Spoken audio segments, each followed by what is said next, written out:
Hi, so I'm just going to talk about the special populations section for this course.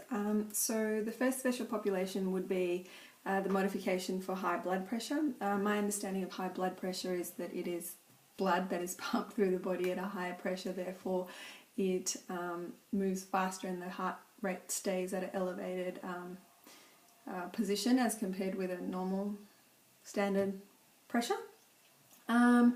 So for this, the contraindications to exercise in relation to the condition, basically what I would suggest after speaking with a client who has high blood pressure, determining whether they're on medication or not. So within that, if they are on medication, then obviously we need to figure out what it is that the general practitioner would like them to do or not do for exercise, and at what rate we should manage their exercise prescription.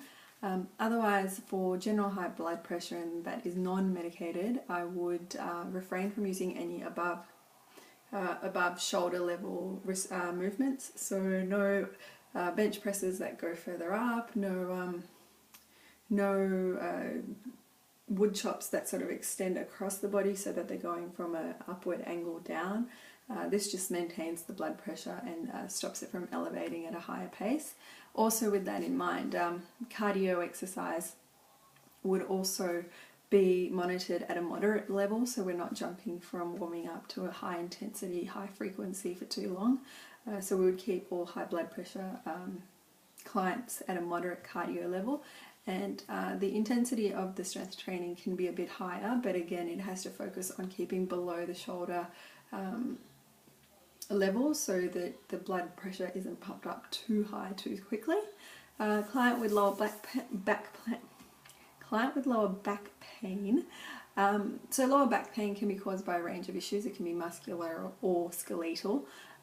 Again, determining with the client in the first meeting what exactly it is that is causing the lower back pain will then influence the prescription that I use for them. So general muscular back pain, which is across the lower back, it can stem from things as simple as tight glutes or tight hip flexors. It can range from starting from the ankle upwards, or it can be that they're doing movements in their daily life which is putting too much pressure on the lower back. Therefore, I would focus on strengthening the core. I would refrain from doing any movements that have the client moving at a fast bend from the hip and extending back up. So any deadlifts leaning forward, pulling back, would have to make sure that that lower back is really well supported. But for the beginning, would stay away from it. I'd focus more on the core training and also on the stretching, so on the position and how to get those back muscles really stretched out properly, and any other supporting muscles such as the glutes or the quads stretched out properly as well. So a client with an injury, shoulder injury, again, shoulder injury can be skeletal or it can be muscular. For instance, if we've got somebody with tendonitis in the shoulder, again, it would really depend on the cause of the injury or the tendonitis, and what their physician or their allied health professional has recommended that they work on to strengthen it. But just say it is tendonitis in the shoulder, I'd really refrain from using the shoulder too much. So for instance, instead of doing any weights with the arm, any weighted movement, so like a bench row, a seated bench row, instead of doing it with a weight, you just do it with body resistance. Just to get the movement happening into just gently stretching out the muscle that's been injured, and again refraining from going upwards at an angle that puts pressure on or pulls on the muscles, or anything that would further exacerbate the condition.